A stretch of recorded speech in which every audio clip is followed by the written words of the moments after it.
Good afternoon, Texas. My name is John Tipton with my co-host, Robert Signs. and we are the Texas Examiner.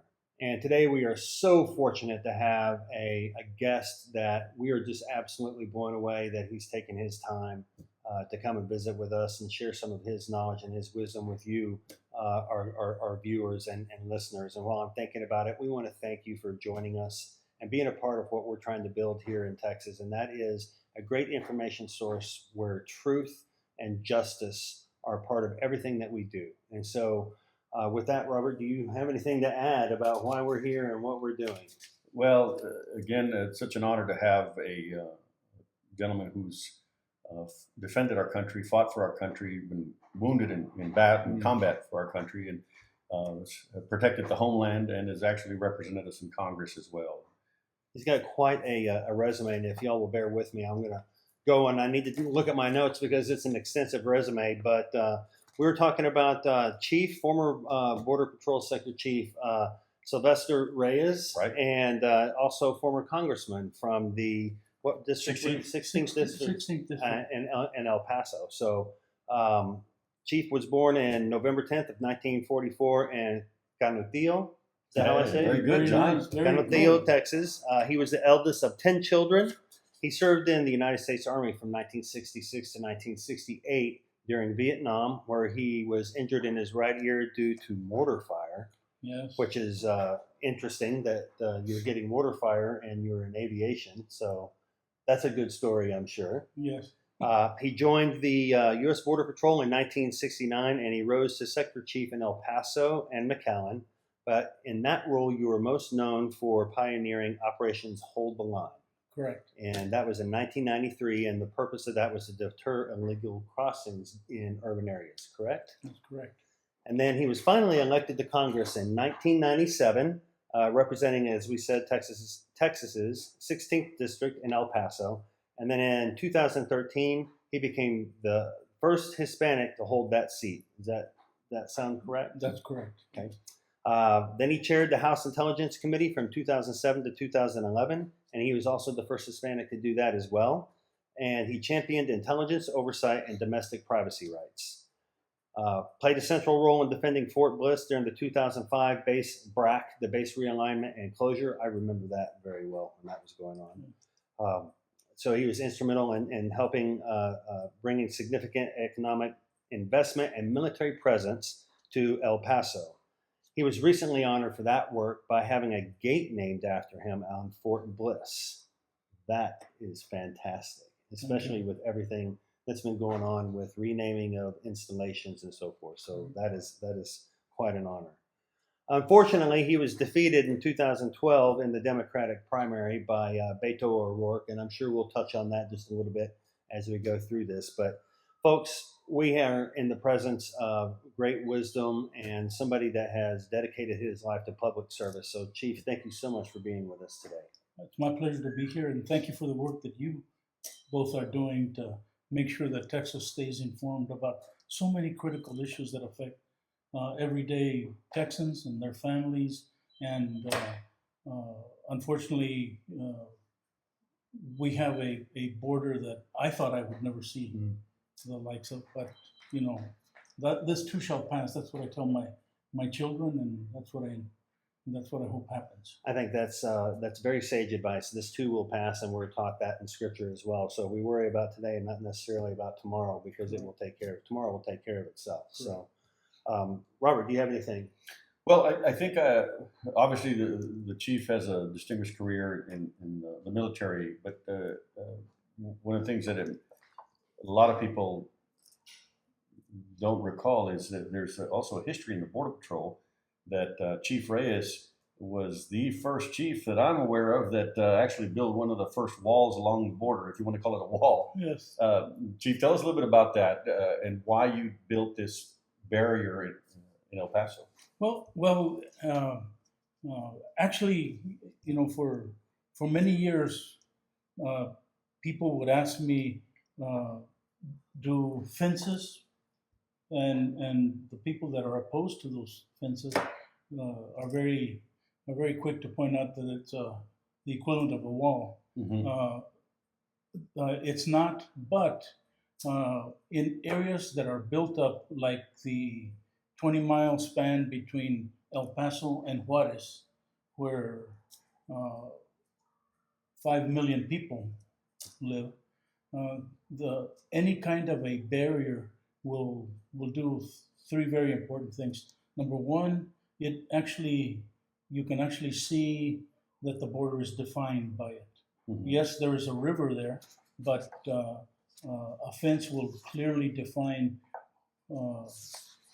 Mexico from the United States. Number two, it's an important part of officer safety, and that was primarily the biggest driver for us to ask for, design and fund the fence in between this particular 20-mile area between El Paso. So And you had a fence erected, but then you also Mhm. had, didn't you have some landing mat at like a 1 mile stretch out by New Mexico to? Correct. Yeah. Okay. Yes. And the reason for that was the railroad tracks go right within 10 feet of the actual border. Hmm. And in that particular area, it was very common for organized criminal gangs to jump on the train that's going west. Mhm.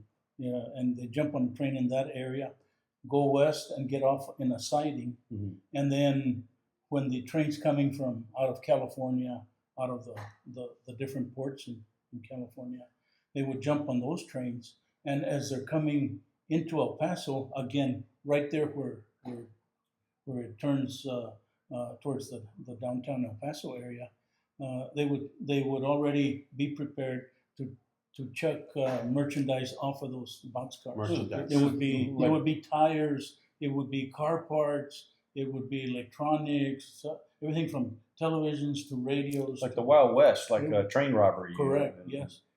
So train robberies occurred almost daily in those areas, and being that close to the border, it made it extremely dangerous for our agents to try to intercept them. Right. They would get.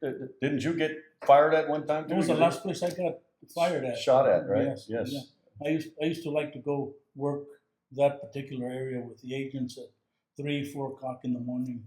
Because you like getting shot at, or No, because I think it's important that the agents know that I cared about the Yes. challenges they're facing. Yes. And it's interesting, and to circle back what you said just a minute ago, I haven't, even in today, when we're listening to both sides argue about the wall, I have yet to hear one of them say anything like you said, and that is, I'm concerned about officer safety. Yeah.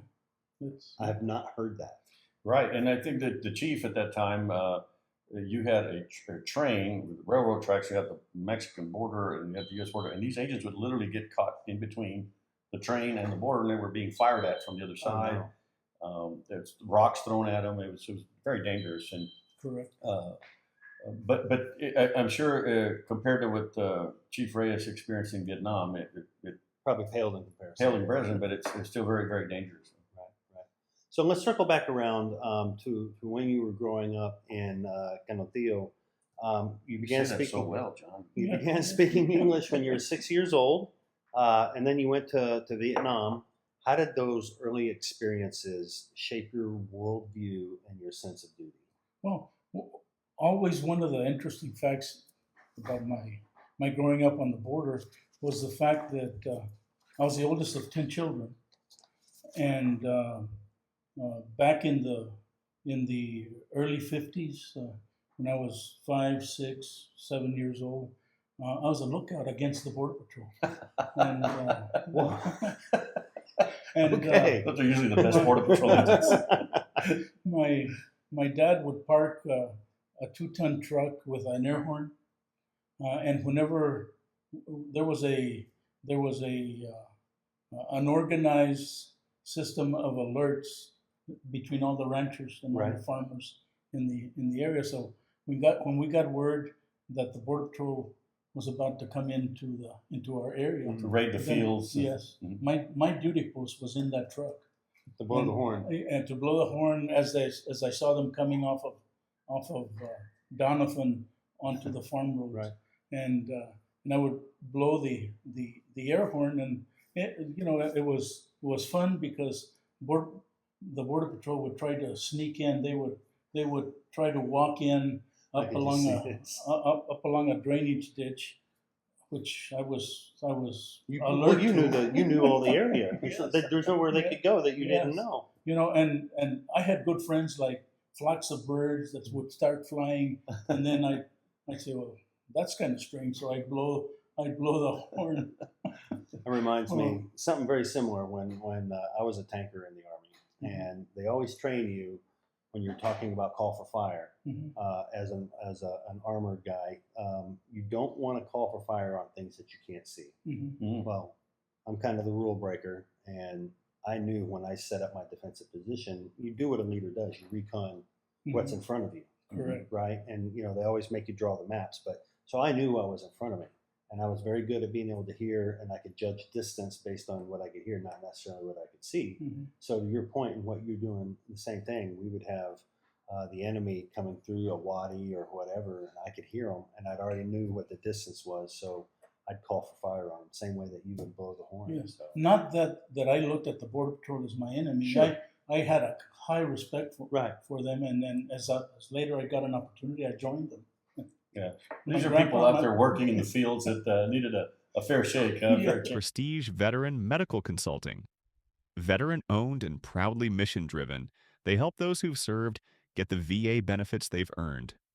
With trusted independent medical opinions and DBQs that make the difference. Helping heroes is more than a promise. It's their purpose. Find them at prestigeveteranmctx.com. It's interesting. I think a lot of our viewers, some of them are probably old enough to remember, what it was like back in the 50s. But there's going to be a younger crowd that has no idea. They think the border and what we're experiencing now is something brand new, and we've never experienced it before in the history of our country. And oh no, it's everybody getting upset and freaked out. But this is something that's been ongoing since, probably since 1800s. Yes, absolutely. That border has become one thing that has become constant is that people are going to cross the border. I mean, sometimes the border crosses people too. By the way, Okay. Congressman Kika de la Garza from down in the Rio Grande Valley was always quick to point out that his family had been in that same area down there by Mission, Texas, for generations. And when they redefined the border crossed them, and they became U.S. citizens when they were Mexican citizens originally. Wow. So the border's a great area, and there's been so many books and so many songs and so many experts about what our border represents. That it's a living, breathing kind of area that deserves everybody's respect on both sides of the border. Now, Robert, when you were with the Border Patrol, I can see the dynamic between you two. Was it always that way when you were starting to work for Congressman, or how? Yes, and one thing that I've mentioned to you before, John, is that you touched on it. A lot of people today, younger people, of course, they see this so-called invasion that the media calls it. When we had a lot of caravans of people coming across, I've seen it multiple times in my career. The chief had seen it multiple times. We had an invasion, if you want to call it that, of Cuban Marielitos during the Mariel boat lift that came across, and those were hardened criminals that were dumped on us by Fidel Castro. And then we had the Haitian influx, and we had the Salvadorian and Central Americans during the Iran-Contra scandal. And we've always had these masses of people coming in. Not to say it's acceptable, but I'm trying to explain that this is not a new phenomenon. Right. And we've had the challenges of having to house them without having the resources of where to put them. And we've had tent cities before. Medication. Exactly. And these are human beings. So this, you have to, and we've had children. and women, and it's always been a challenge. It's not just arresting them and deporting them. It's not that simple. It's not that simple. And then deciphering who are the criminals, who are the good ones, and who are the asylees. So it's a complicated situation that there's no one single answer. Right.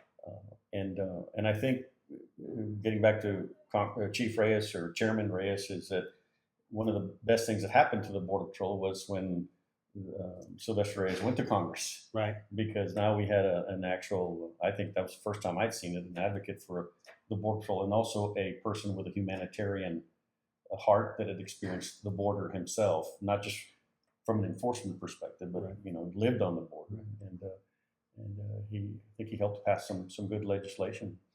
Along those lines, John, I'd like to ask you, Chief Reyes, maybe you can touch on some of the similarities between when you were in the Immigration Service and Border Patrol and what's happening today, and maybe some of the things you disagree with that are happening today. Could you kind of shed some light on that? That is one of the, for those of us that have lived a long time on the border, that have seen the ebb and flow and sometimes tragic events that affect our border region. I never thought I'd see a border like we see it today, with concertina wire, reminiscent of the DMZ, both in Vietnam, dividing North and South Vietnam, and also the DMZ in North and South Korea, and other parts of the world, to include the Berlin Wall. I was going to say it was the same in Germany. Yes, exactly. So, but I never thought I'd see that in a place like El Paso, Juarez, Right. because we grew up as border residents, no matter whether you were on the U.S. side or on the Mexican side. Chief, and to play the devil's advocate a little bit, is it because good propaganda maybe, or is it because these illegals that are coming across, are they more dangerous than they were than the Marielitos or the Central Americans, the Haitians, Nigerians? What do you think? Or have we just sold a good bill of goods to the public? Well, I think it's political BS, which means political bullshit. Okay. For those that are wondering, because it's important to, and we that live on the border, which would include you, Yes. from Laredo, Yes. and you certainly have been to the border multiple times, and the fact that politicians try to convince Americans and Mexicans that the border should be looked at as being dangerous and confrontational is wrong, because border residents on both sides of that international boundary breathe the same air, mostly drink the same water, certainly use the same transportation system, are affected by the same mosquitoes that give you either dengue fever or West Nile virus, all these other things, and it just makes sense. And I used to make this argument all the time when I testified in Congress, both as a chief in the Border Patrol and then as a colleague, as a member of Congress, that people need to understand and respect the fact that for centuries we have lived on that border.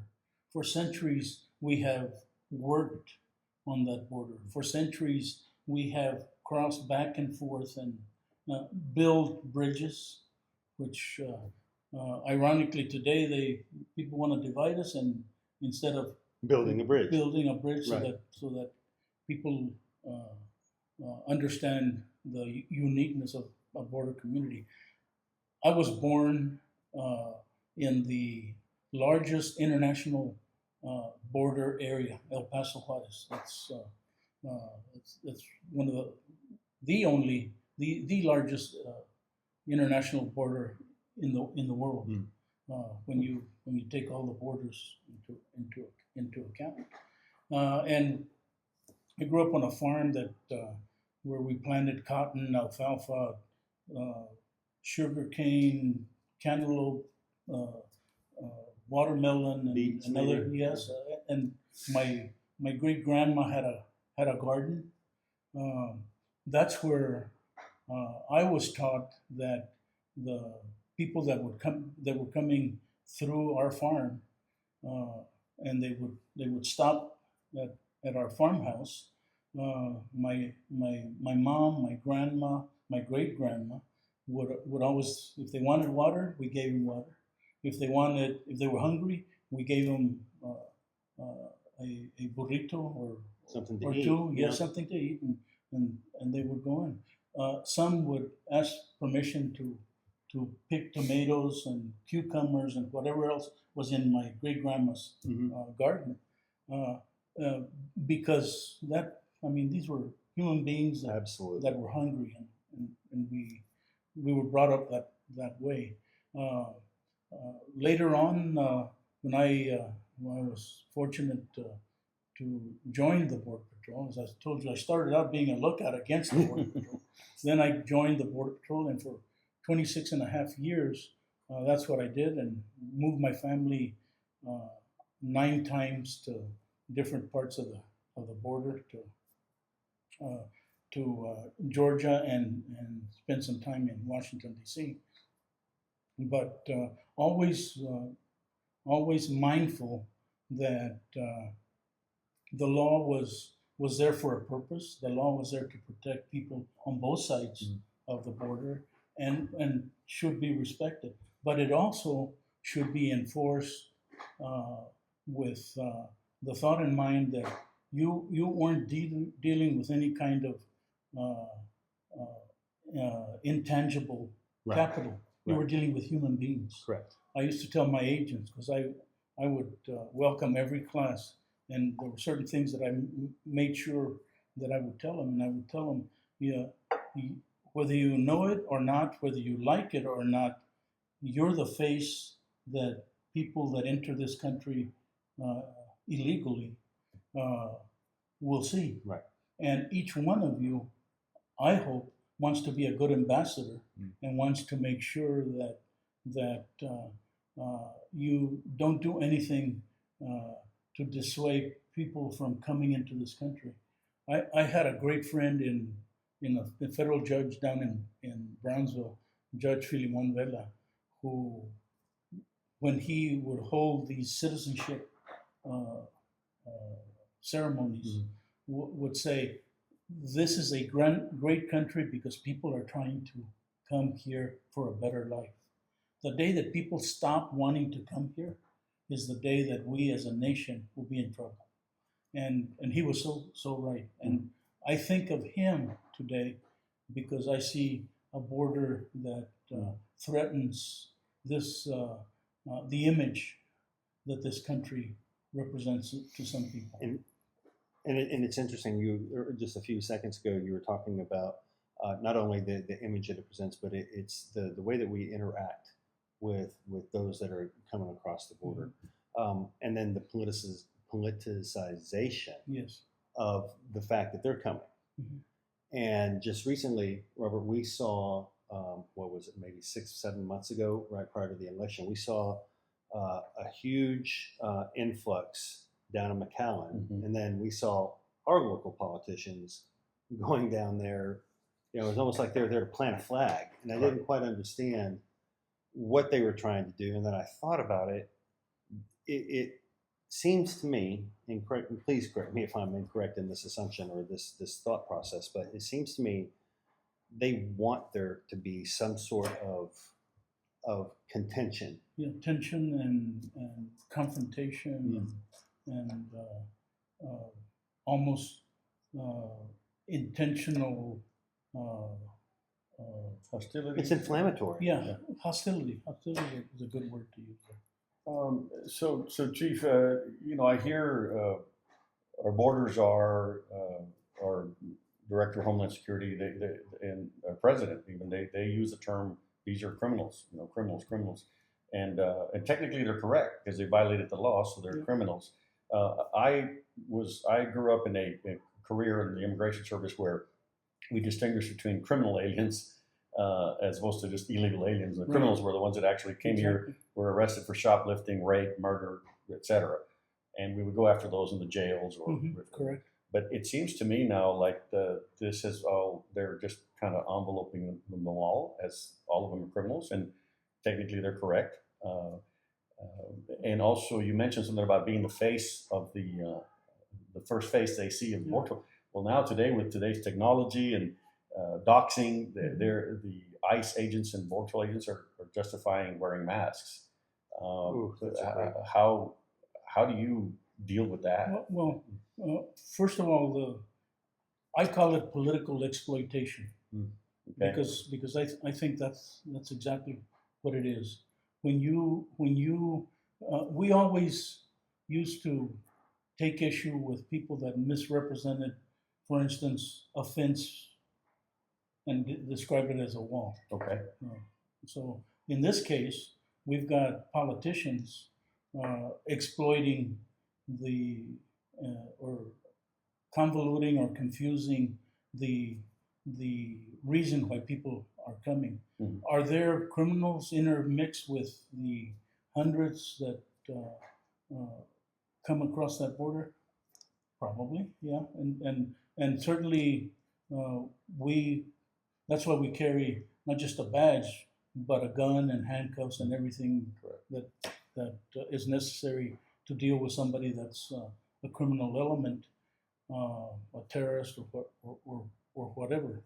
But to try to paint the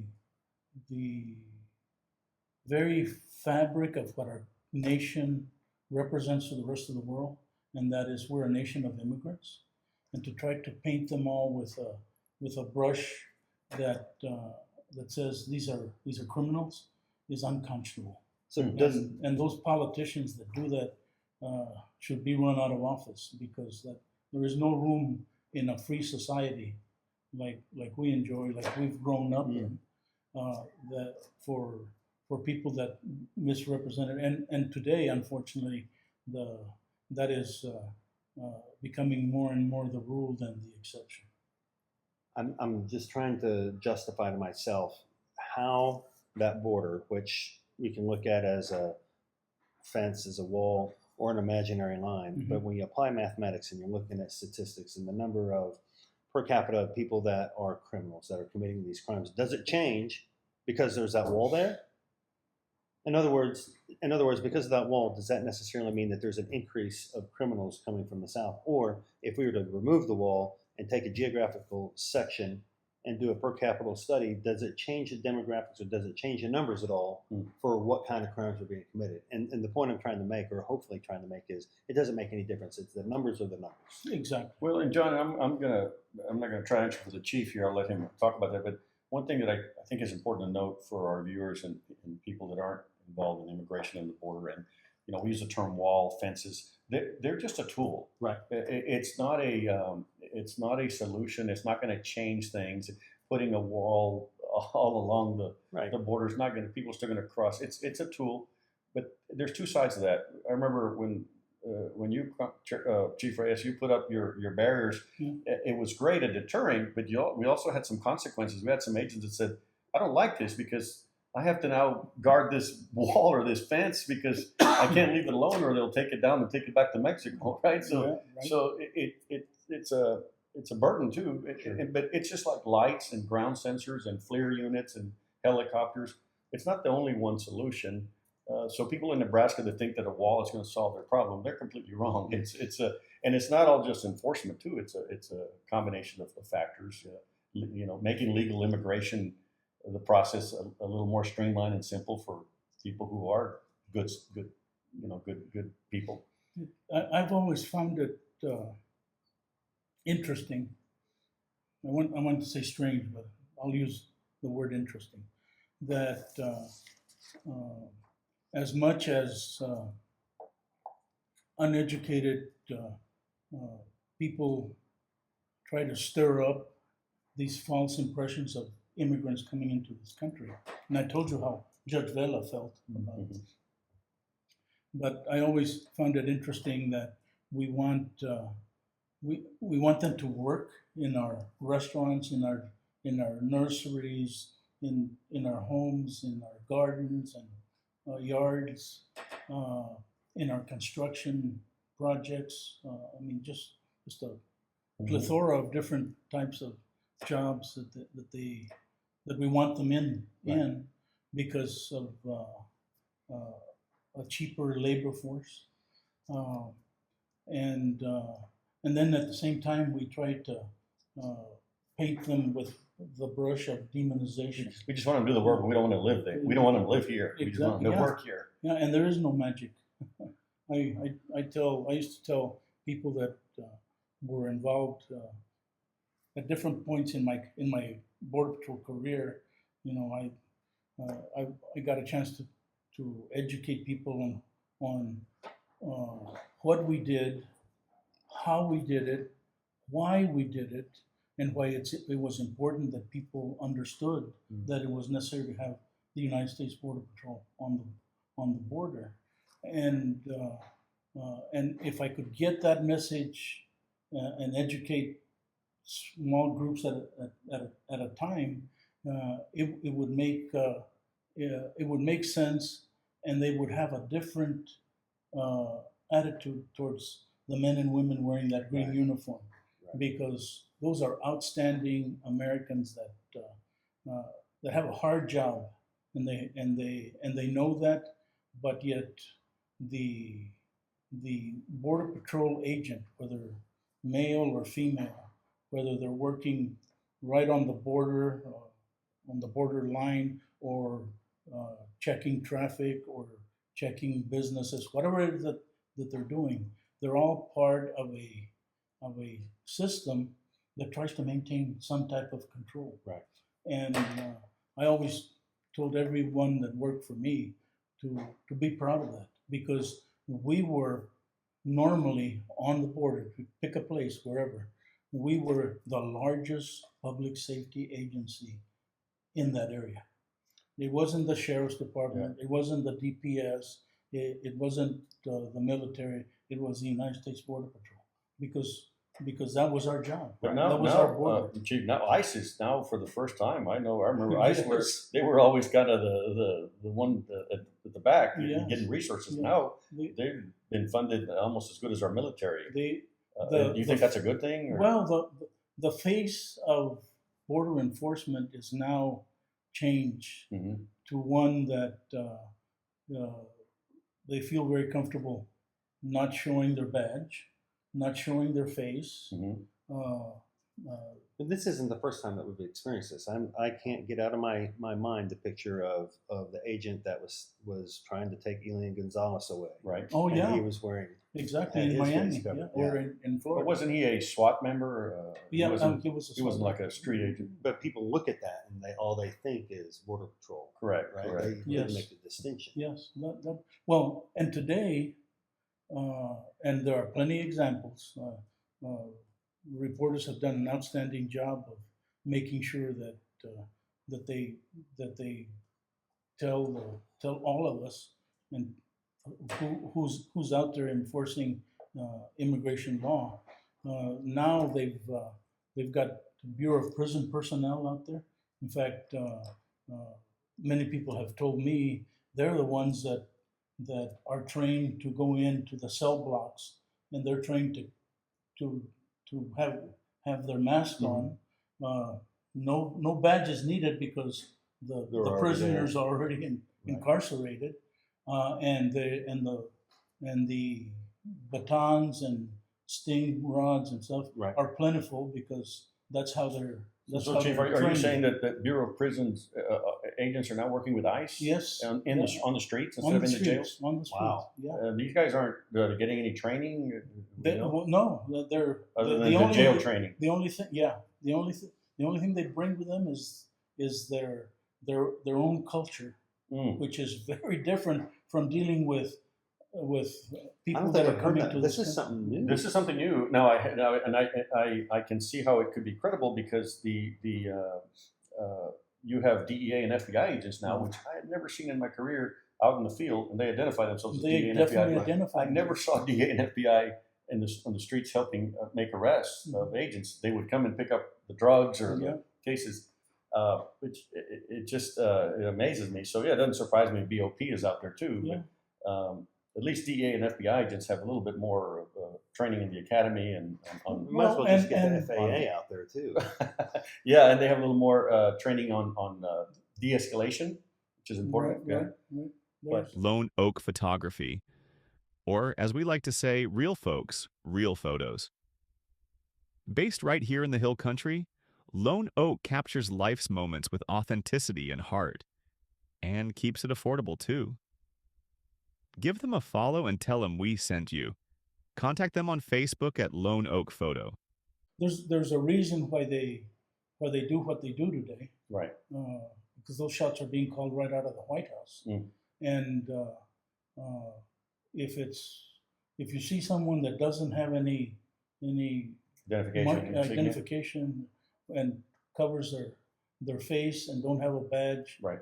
you can pretty much put your finger on somebody that is detailed in and deputized Right. to raise hell Sure. against people that are normally exercising their First Amendment rights, and we should all be concerned about that. I mean, I was furious when I saw one of the, and I thought it was a SWAT member, and come to find out from one of the reporters that I stay in touch with that it was a BOP person that she was reporting.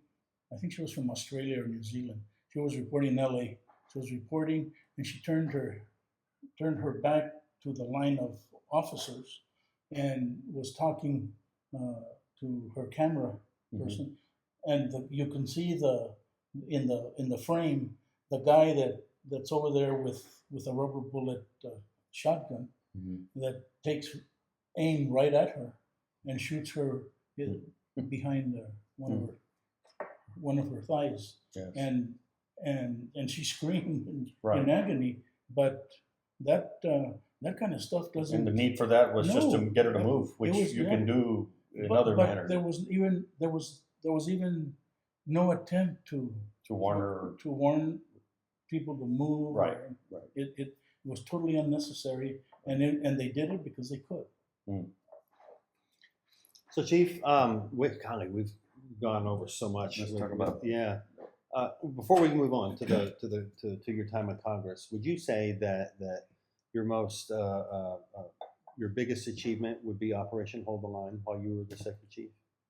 In the Border Patrol, yes, yes. Can you expound a little bit on that and what that was about? Well, that came about because when I was chief down in the Rio Grande Valley, which is chief of, back then it was the chief of McAllen sector, the issue was that we were having family units. Robert commented on that. Family units that were coming across the border there in the Matamoros to Rio Grande City area, and they were crossing, and we asked Mexico a number of times to help us stop the flow on the Mexican side, to give us an opportunity to better manage that area. And Mexico flat told us, hey, they're just using Mexico as a transitory place. It's your problem. You handle it. So what I did was I said, well, if they won't help us voluntarily, then what we need to do is make sure we stop them right at the border and have them build up on the Mexican on the other side, yeah. and then it becomes their problem. and so I wrote up Ahead of his time, I wrote up an operational plan, and that was the original Hold the Line. And in fact, I had some of my assistant chiefs and my then deputy say, this brings up connotations of Border Patrol agents saying we got to hold this line, Right. and which was okay because it didn't take very long. Once I got 300 agents detailed into McAllen sector, and I got to put them up right on the border itself. And I told them then, like I told them in El Paso later, I said, I don't care if you ever make another arrest, as long as you deter them from entering our country. And it's interesting, John, the point, sorry to interrupt you, Chief, but at that time, Border Patrol received resources and was evaluated based on the number of arrests you made, Exactly. not on deterring. Okay. And so Chief Reyes really turned the whole thing I upside changed down. the dynamics, Yes. but I did prepare our higher ups. I said we need to solve this problem because they were overwhelming us. I mean, we had a facility, a detention facility down in Bayview, Texas, that originally was designed to handle 1,200 detainees. Then we had to expand it to house 2,000 detainees. Wow. And then less than a month later, it was 3,000. And so it was a situation where you couldn't expand it fast enough to detain people because once they enter the country, then you've got to manage them by taking them to court and get them before a judge. If they have a credible claim to asylum of some kind, which some of them did because it was El Salvador, it was Noriega and others that were saying, hey, they're going to kill us. Right. In fact, they did assassinate one of the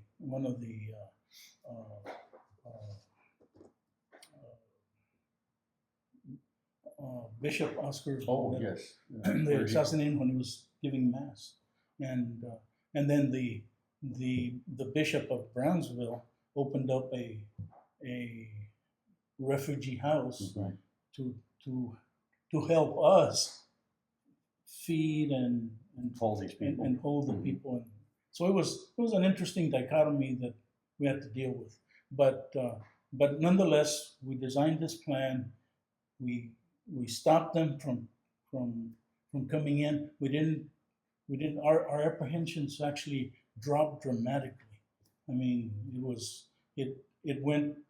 And remember, we're dealing with family units, Right. which we were not designed to handle anyway. You know, I mean, everything.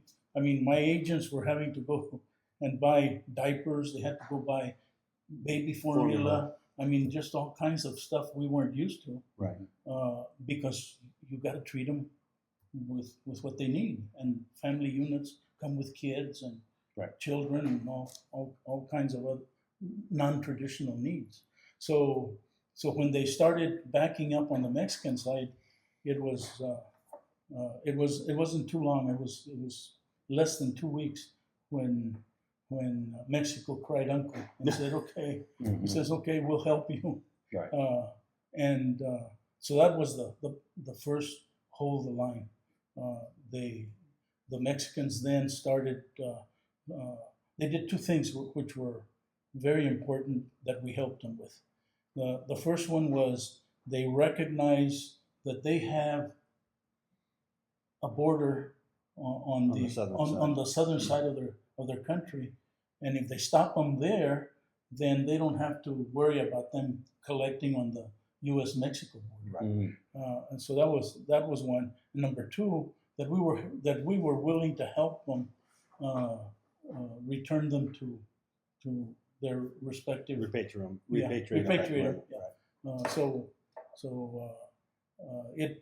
It worked, and the detention numbers started dwindling because we were no longer. It sounds very much like what's happening today. This is a exactly. cycle that's happened. Exactly. That was my point earlier. This isn't the first time this is happening. It will continue to happen. Yeah.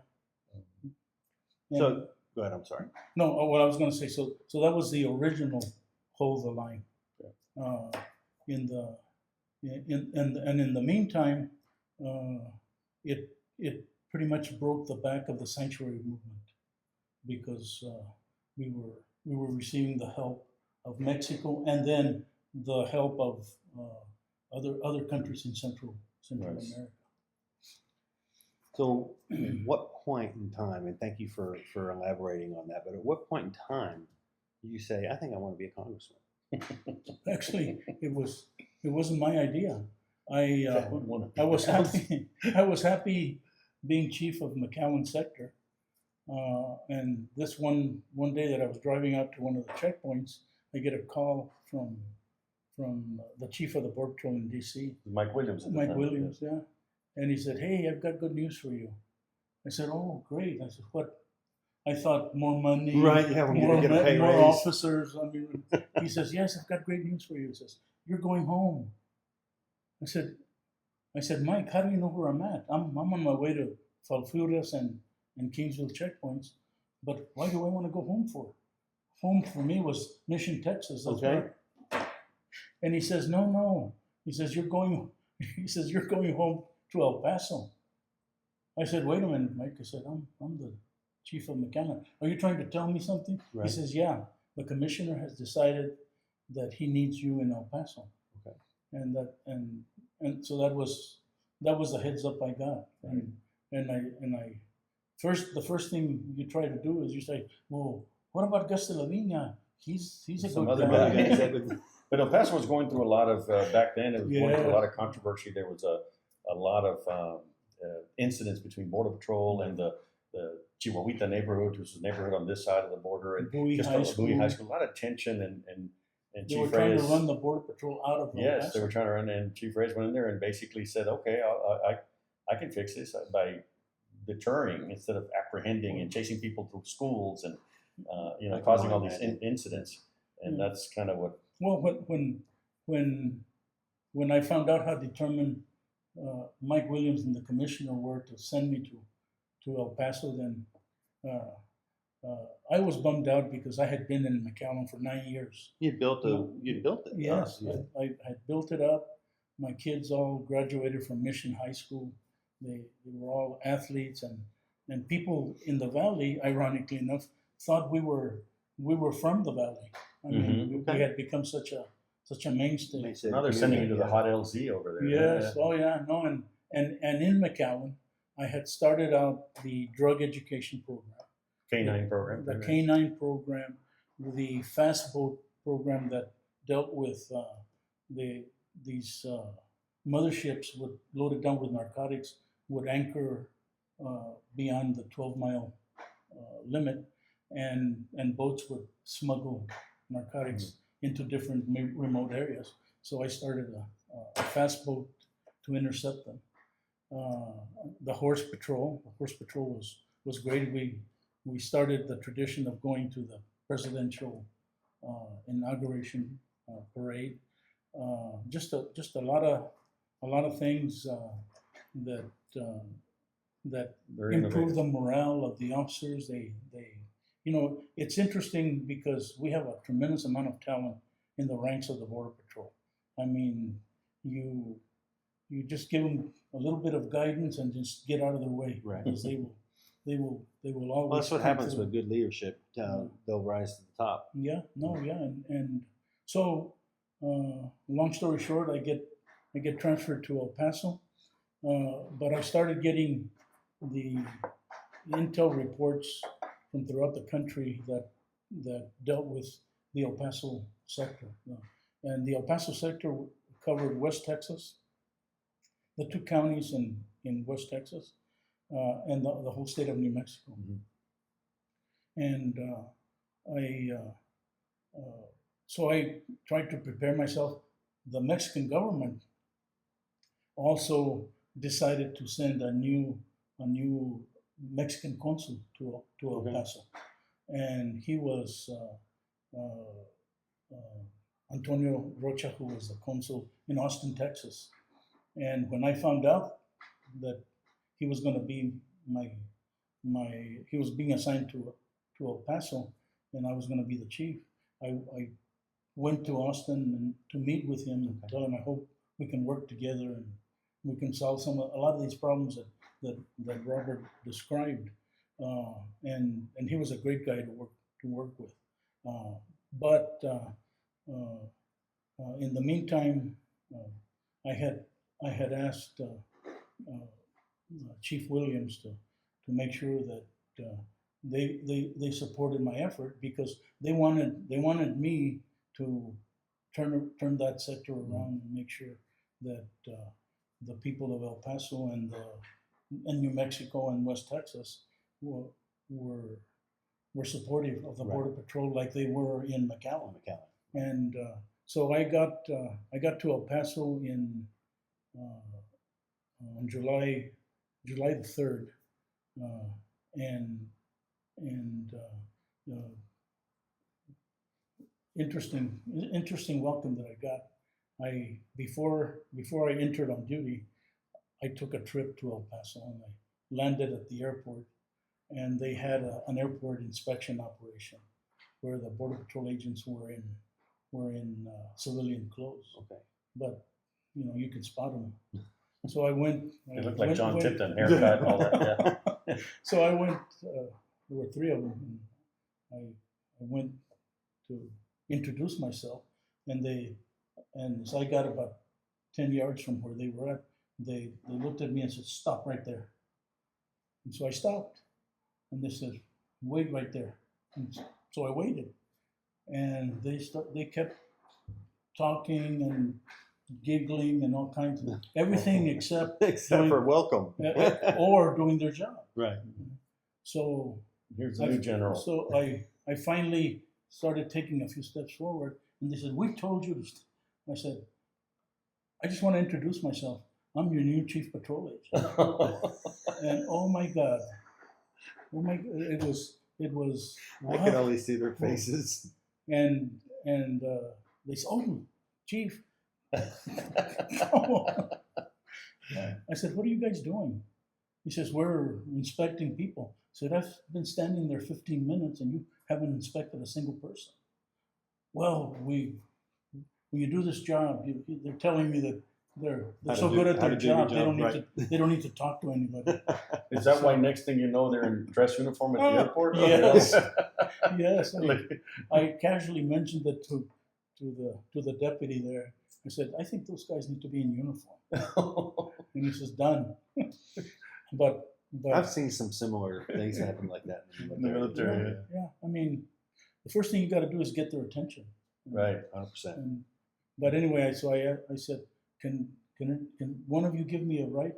Oh man, all 3 of them escorted me to the sector headquarters. And but so anyway, that was my welcome to El Paso, and then from there, there were a lot of management issues in there, and the chief that was there had just retired, and so I said, "Well, this is what we're going to start doing now," which included putting the officers in dress uniform. Right. And then I had a meeting with the cadre, with my assistant chiefs, the deputy, and the associate chief, and I told them, "But we're gonna have to do a better job of communicating the same thing that I told you earlier, who we are, what we do, how we do it, and why it's important that people support us to do it." And so everybody, I said, check it off as you memorize this, because everybody is going to be talking that way. And then what I did was I started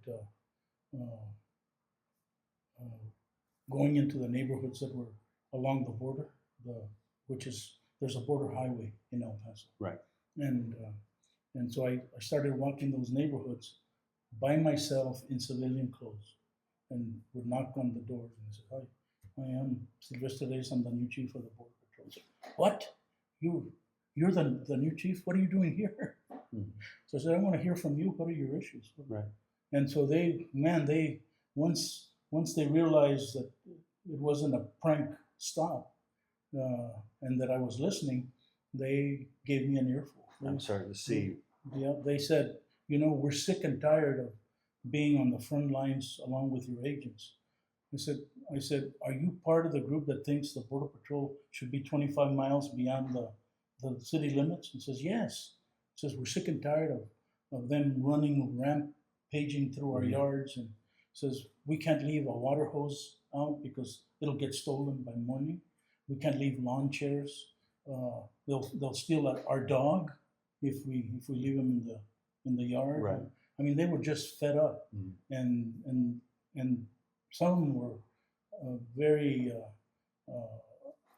very correct in telling me, we pay taxes here. My taxes on this house are the same as the taxes of a house comparable north of the freeway. Right. And he says, and we deserve better service from you. And I said, you absolutely do. And they said, well, I'll believe it when I see it. And so I walked the whole, I'm not sure that I walked the 20 miles, but I did walk a good portion of that. Some people wouldn't answer the door, but enough to give me a good sense of how frustrated Right. they were. And then when I finished doing that, I put together a task force. That's when I had Jerry Armstrong. I said, Jerry, you're gonna head this, one of my assistant chiefs. You're gonna head this task force, and here's what I want you to do, and here's why, and here's how we're going to do this. One of the first things was they wanted to know, well, what are we going to call the operation? And collectively, we decided it would be Operation Blockade because they're El Paso sector, and they didn't want to call it Operation Hold the Line because that had already successfully taken place in the Rio Grande Valley, and was still going on, by the way. And so I said, okay, that's fine. So we put the plan together. I went multiple times to Dallas to present it to the regional commissioner, and then when they approved it, then to DC, to Mike Williams, the chief of the Border Patrol. So it was the biggest advantage I had in El Paso versus McAllen was that I had enough officers within the commuting area to do Hold the Line by myself. Oh, wow. You have to bring in detailed agents. Yeah. But I did. You still brought me. Because, once you get them used to what you need, then you want to continue. Right. So we needed overtime. We got $350,000 overtime for 30 days. And then detailed agents in, both from in the sector and also from other sectors. And so everybody shared the load. And on September the 19th, we launched Operation Blockade, which before we launched it, I had been and personally briefed every person of consequence. The U.S. consul in Juarez. All the I briefed. stakeholders. Yeah, all the stakeholders. The chief of police of Juarez, the chief of police of El Paso, the various little chiefs of police of Horizon, Socorro, and others, and they were thrilled. I mean, nobody had ever reached out to them, so they were very receptive. The chief of police for El Paso, I told him, we're going to need your support with your SWAT team, because we knew, or at least my sense was, there were three critical timeframes that I was worried about that were built into the plan. The first one was we're going to launch it on the midnight Saturday night, and the first time frame was 72 hours. I figured that by that Tuesday, the maids and the gardeners and the ne'er-do-wells and all that were being held back, Right. because I also briefed every Border Patrol agent myself. Mm-hmm. I said, here's what we're gonna do, here's what I'm thinking, and here's where you come in. I said, if you guys or if you guys are satisfied with being villains, like you're vilified now, Right. that they want you 25 miles away from the border, I said, then all you got to do is make sure that Operation Blockade fails. I said, but if you want to be heroes, if you want people to say, hey, that's a border patrolman, his kids go to school with my kids, and they're doing a hell of a job. Right. I said, then you'll make sure that it works. Mayday investigations. Truth is timeless. So is the grit it takes to uncover it. Blending traditional fieldwork with high-tech tools, Mayday Investigations digs deeper, because what you don't know can hurt you.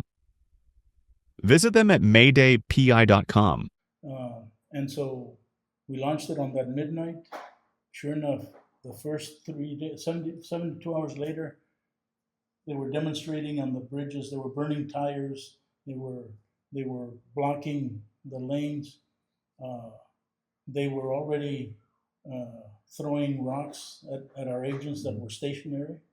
But we had the police chief in Juarez had told me, he says, you just tell us where they're giving you problems, we'll respond, arrest them, and put them in jail. Okay. And they did. I mean, within that 72 hours. Wow. And so then the next time frame was a week later, because the desperation only gets more intense a week later. Because I was told by everybody, including my agents, we've tried these operations and they fail, because we go up 24 hours later, we take them down, and so it's for naught. They laugh at us. Right. I said, well, listen, we're not going to laugh this time.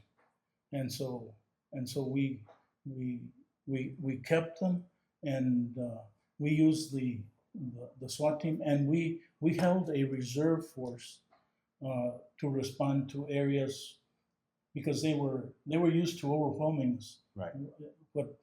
What we affectionately called bonsai attacks. Mm. They would gather 200 people, but this time that didn't materialize, because the Mexican police Get them rounded up before they could. before they could gather, and then we would respond with hot teams, what we call hot teams, to go and confront, so that yes, they start gathering and they take the bus and all this other stuff on the Mexican side, but then they say, oh my God, where are they getting all these officers? Mm-hmm. And so we were able to control them. And then the third thing within that first week was, we knew that peripherally on the edges of that 20-mile zone, Mm-hmm. they would respond to try to go around. So we used the reserve force To canalize them back to yes, the middle. exactly, yeah, and then once we got past that 72 hour and then the week time frame, then we knew it was working. And I told the agents, I said, the good news is it's working. I said, the bad news is it's working. Right. And so now we got to stay up with the operation. I said, and I am committed to you that we're going to stay up. Right.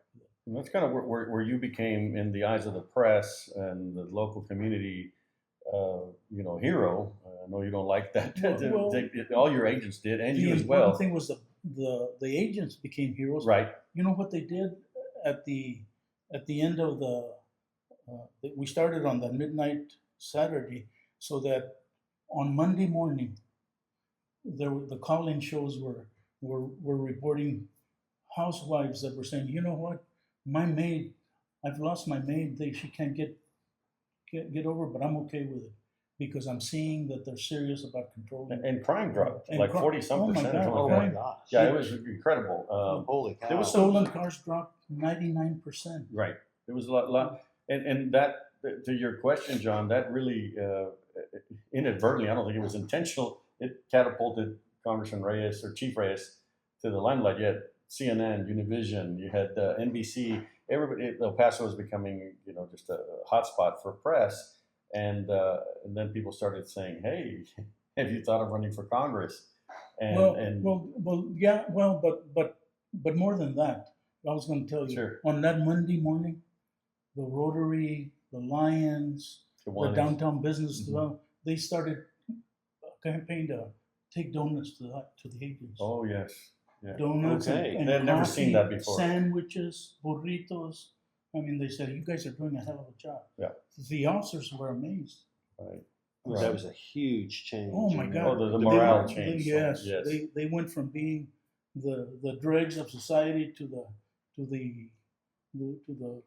cause celebre of They law were, enforcement. they were finally being respected like the police officers. Exactly. And then a few years later, the chief is, they're all wanting him to run for Congress. And I know I was there when you had Republican leadership and Democrat leadership were coming to El Paso wanting him to run. Okay. It was like a tug of war. And I was like, Chief, I mean, which way are you going to go here, Republican, Democrat?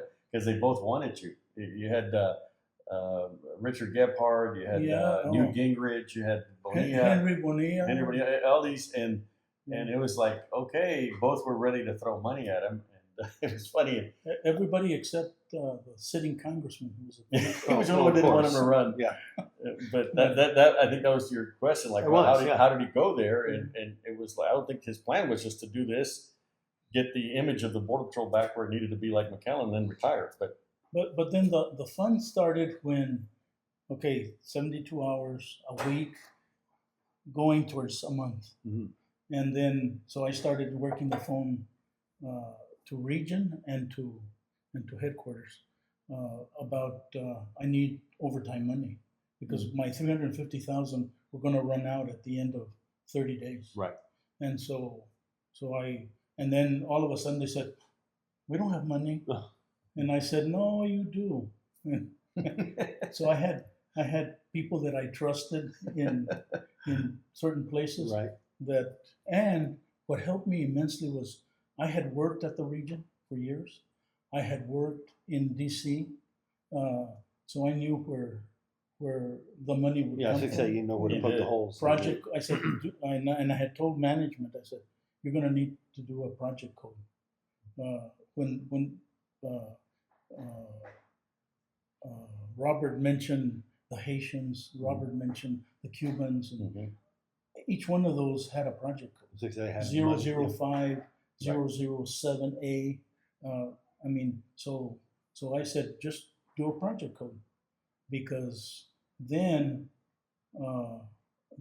what was helping us immensely was Congress was paying attention. Right. They said, "Oh my God, what's going on in El Paso? How can this be? It goes from the worst sector, the most porous border, all of this, to the most well-managed. Mexico was going crazy. They sent Ambassador Weeble, who was the ambassador at large for the country of Mexico, and they sent him at me in that first week, and it was incredible the amount of attention that we received, all positive. Right. And people were openly saying, "Damn it, you Chief, you cannot stop this operation." Right. This is the first time we've had this kind of the one where I walked the border highway. Right. My God, they came out and with signs. They came out. There were signs all along border highway saying, "We support the border." Wow. These are people who hated the Border Patrol before Yes. and wanted them out of there. The same ones that were telling me, "We want you out," and they stuck to their In the to the barrios, word. they were in the barrios. yeah. Because now they were getting this. They could enjoy their yards. They were getting the service that they felt that they needed. Exactly. Yeah. So it started the struggle and the fight to get overtime money.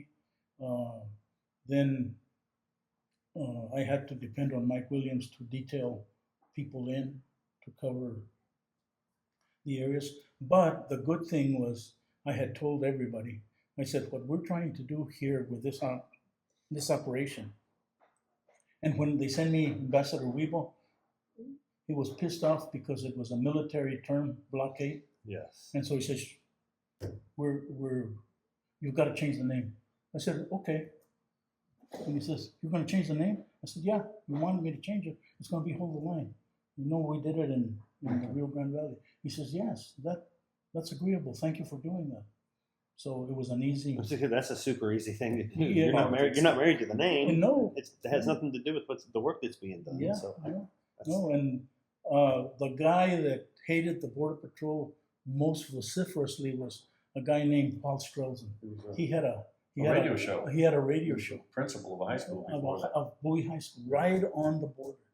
And he was full of allegations that the agents. He was the Joe Rogan of that day. Yeah. Very Yeah. vociferous. He was stoking up parents because he said the Border Patrol would go and watch the cheerleaders practicing with binoculars, He was it. run through the hallways. Right. Some Some of it was true, some of it wasn't. But perception is reality. 100%. And so I told him, I says, we're not gonna step on this campus again. I said, unless you invite us. And so then, but what I had also told Mike Williams and the commissioners and even the people that I spoke to was, what we're trying to do is re-educate the undocumented crossers to accept the idea that it's no longer cool to cross. It's no longer cool to launch these bonsai operations and all that. And we did. As early as that first week, I had told a team that we had to evaluate different areas. And so if we had these 3 cups are 3 Border Patrol agents, we would pull this agent out and we still would have control of that hole. Mm-hmm. And so that agent was now deployed someplace else along the edges of the 20-mile zone or someplace else. So by the end of that first week, we had re-educated the people. There was a cottage industry of what we call boatmen that had rafts. Okay. And they would charge a dime per person to put them on the raft and cross them across. Okay. By midweek, those guys weren't even coming down to the river anymore. Because No business. yeah. And so, Chief, so when after this successful operation, fast forward a year or so, you go to Congress, you become you had a successful career as a congressman, but I want to kind of laser in, John, if you don't mind, on when he was the chairman of the Select Intel Committee. Our apologies to our viewers who will notice an error in the framing of the following segment. However, this error does not affect the audio, so we encourage you to focus on what is being said versus what you see. Again, our apologies. So, John, Sylvester Reyes has had a dynamic career as a chief of the Border Patrol. But I'd like to, and then of course he became a congressman, but I'd like to jump or fast forward from congressman to the chairman of the House Select Intel Committee. So I'm going to stop calling you chief for a minute and call you chairman. Right. So, Chairman, I know you had a lot of exciting intelligence and information you received as the chairman, but I remember one in particular. You were very involved in the Osama bin Laden case, correct? Well, I was voting on the floor of Congress and received a message delivered to me that John Panetta, who was the CIA director, was waiting for me in my office in the Intel wing. And so I voted the last vote, and I went directly to my office, and John Panetta was waiting in the anteroom, which has a door that goes directly to my office, and my staff director Mike Delaney was with me on the floor, and we got there together. And by that time, my general counsel Jeremy Bash was there, and my deputy general counsel was there as well, Brian Morrison. And so I said hello to Leon Panetta, And then, and I said, "Oh, Leon, I asked you to wait in my office." And he says, "Well, I wanted to wait here because I want to speak with you alone." I said, "Oh, okay, no problem." So my staff waited there, and I went in with John Panetta to my office, and John Panetta said, "Sit down," which I thought was kind of strange. It was my Your office. office. And he said, "Sit down," and I sat down. I said, "What's up?" He looked at me and he said, "We think we know where he's at," or something like of that sort. And I said, "Oh, great." I said, "Who?" And he said, "Osama bin Laden." And then he proceeded to tell me that for about a week they had been surveilling this one place, and that they had an individual that they nicknamed the Pacer, because he would get up in the middle of the night and walk in the compound and walk around, and was very careful not to go in open areas for the spy satellites to catch him. And so he said, we think it's him, but we need to do a lot more work to verify it. And so we talked again. He talked about that how tall he was, that he was very tall. But they hadn't weren't able to do the geometry of the shadow. But they were convinced that there was a good chance that it might be him. So then he stops and he looks at me, and I said, "So, what can I do? What do you need?" He said, "I was hoping you would ask me." So then he talked about the things that he needed. He talked about some prototype helicopters that were being field tested in Area 51. He talked about the preliminary plan was to buy real estate around the compound. Also, that part of what they were going to need to do was redirect some satellite traffic so there would be constant surveillance. And he said that was gonna cost, because you need to backfill behind them when you do that. And the way you backfill is very expensive, because they're smaller, more maneuverable, lower flying assets. And so he needed that money right away so that they could start doing that. And as a chairman of the Intel Committee, you don't have to go through a process to get these funds allocated, correct? It's one man has that authority, and that was me. And I had full control of what we call the black budget. And you never really know what your balance is. Right. You just know that there is no worry about how much money we got. For some of the viewers that may recall, there was a book and a movie with Tom Hanks called Charlie Wilson's War. No, Yes, yeah. and he was the chairman, wasn't he, of or he was on the Intel Committee? He was a member of the Intel. Member of the Intel Committee. Okay. Intel Committee. Yeah. Yeah, but I had been appointed by Speaker Pelosi, Right. and that was an interesting process too, because it was between me and a lady that had been on the Intel Committee for a number of years as well. Yes. And You got the nod. I did. That was fantastic. Yeah. Congratulations on that. Yeah, no, and Nancy called me on a Saturday and asked me if I was still interested. Right. I said, "Of course I'm still interested."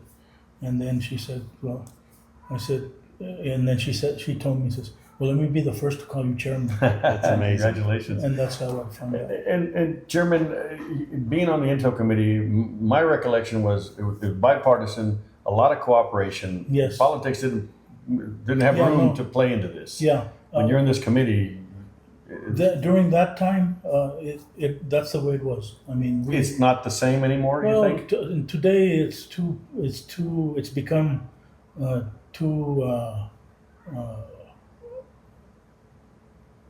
too vicious. I mean, they. But isn't they that don't- dangerous for us It as is a country? dangerous for us. That our committee, It is members- crazy stupid to not understand that national security, our national security, trumps everything. Right. I mean, I can't believe I used that word, but that's true. but it does. I And- mean, you've got to put any differences aside. Yes. The chairman of the Intelligence Committee is critical and vital to the national security of our country, because that's where it starts. Right. Leon Panetta couldn't go to the chair of the Senate committee Mm-hmm. because they don't control the budget. I control the There's a budget. reason for it that Yeah. way. Yeah. And John, you're Army. Yes. He's Army. Right. When have you heard of someone, a living member, get a gate at a military station that's named after him? never. I think maybe one time, and we have that individual sitting right here with us. Oh. So, Yeah, and that was and this is interesting. at Fort Bliss, Yes, right? And I understand that several times they've asked you to have something named after you. Yes, You politely there was- declined. yeah, and the way I found out was interesting because my daughter was running for city council, and we were at her house, and we were celebrating her younger son's, my grandson's birthday, and we were waiting on my daughter Rebecca to get there, and on my son. But before that happened, then the doorbell rang, and in comes the commanding general of Fort Bliss, his aide, and also the command sergeant major, and the CASA, the civilian aide to the Secretary of the Army. They come in, and Monica goes to say hello to them. I didn't think anything Right. of it, although in retrospect I should have, because it's not every day that you get the The commanding CG general. just shows up at the door, right? Yeah, and so they came in, they sat down, and the general started making some small talk with me, and then my daughter Becky got in there, and then my son came in, and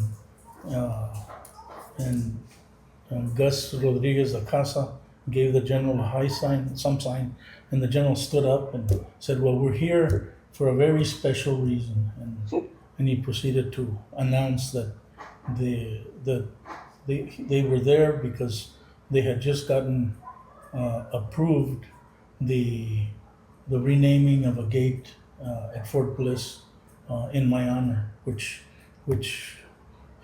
when he said it, I looked at him and I heard him, but I didn't hear Right.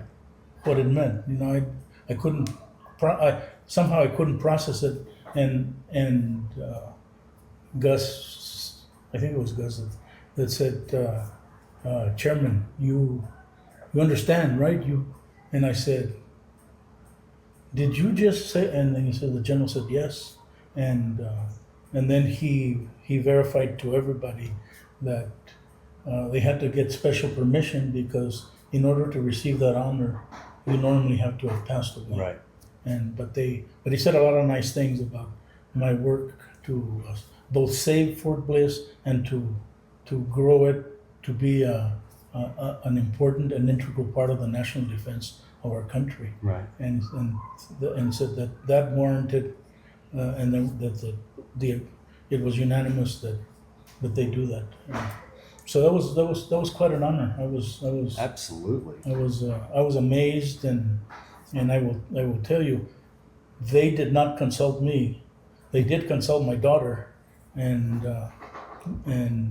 You would have told them no again. yeah, well, yeah, you know, and it was for me. It's more important to honor those that pay the ultimate sacrifice for our nation, and we have many of them. I mean, and many a time they had tried to name the helicopter hangar after me, and I said no. Give that honor to somebody from the wing, and they had a road, they had a clinic, and a couple of other things, and I always thanked them very much. But I told them I need for you to recognize the true heroes Right. in this thing, and so they decided to not tell me this time, and it took two generals. It was General Eisenhower, who was promoted to the Pentagon and was in a position to help from there, and then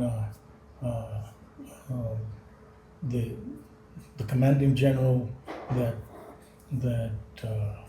delivered the message that I didn't hear, Yes. and so that was quite an honor. I'm very grateful to the Army for doing that. You have had a long and storied career in careers, plural, with the Border Patrol and then in Congress.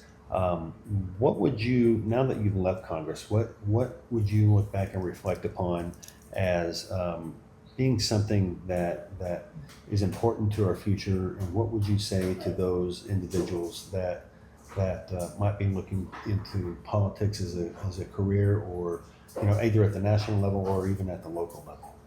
Well, you know, I'm the oldest of 10, 6 boys and 4 girls. Of the 6 of us, 5 of us are Army veterans. Mm-hmm. So I'm very proud of that. The 6th one had a high lottery number. So During the Vietnam era. and during the Vietnam War, and well, in the lottery, when the Okay. lottery replaced the draft, Mhm.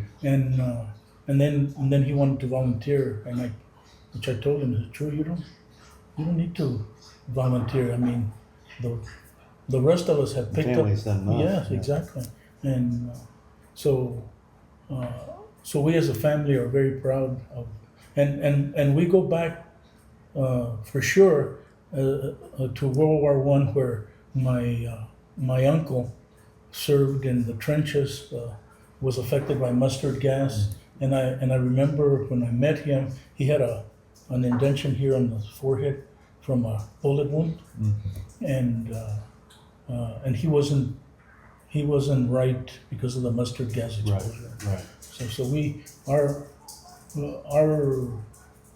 our going back and defending our country goes way back, and we're all proud of that. Well, thank you for your service. And even today, my niece Veronica's daughter just got back from South Korea, where she commanded a striker battalion. Oh, wow. Yeah, she's all of 5'6", 5'4", and she's a second. She was a second lieutenant when she deployed.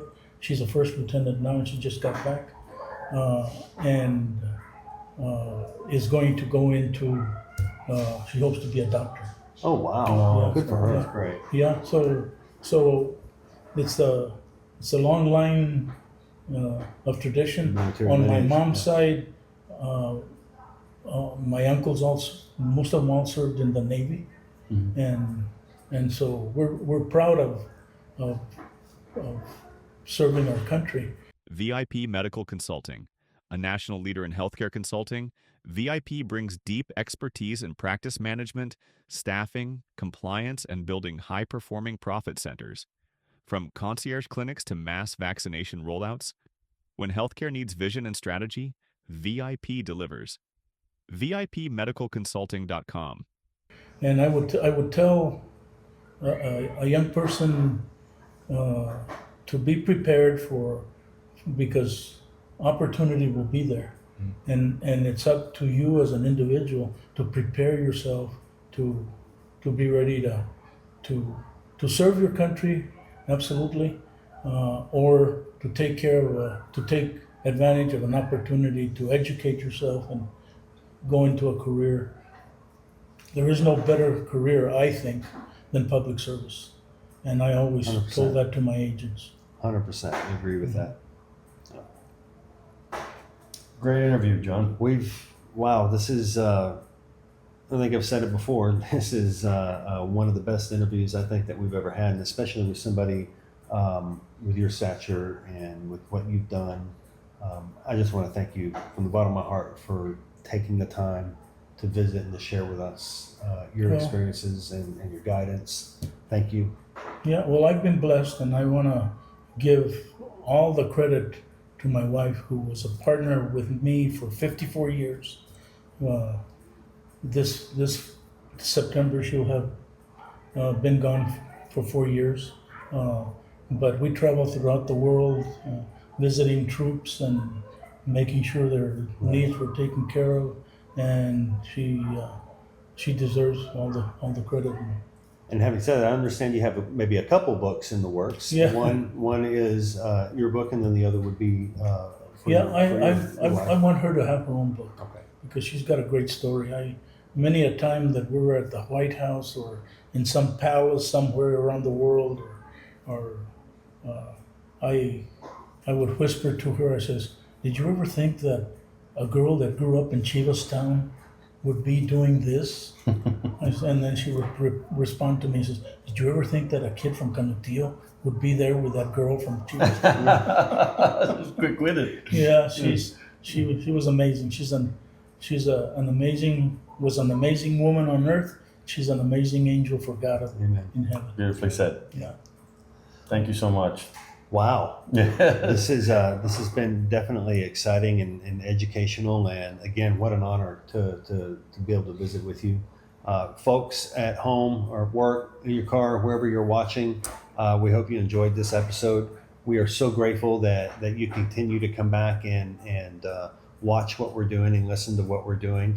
Robert and I are dedicated to bringing new content, truthful, factual-based content to you, and we hope that you will like, share, and comment on these posts as you see them come up. This full episode will be on YouTube. YouTube, X. And X. Well, the full episode will be on YouTube, and Right. then we'll have several shorts that'll be available on Facebook and all the other social media, the feeds. But it's really important, if you would please, and it sounds so contrite when I ask this, but please do the like and the share so that we can increase our viewership and continue to bring you content like this, especially for our wonderful, great state of Texas. That's right. A true national and Texas hero. Absolutely. Sylvester Reyes, Chief Reyes, Chairman Reyes. Thanks again for making all this time to spend time with the Texas It Examiner. was my honor, and thank you for the work that you guys do to make these things possible, so that people learn about the people that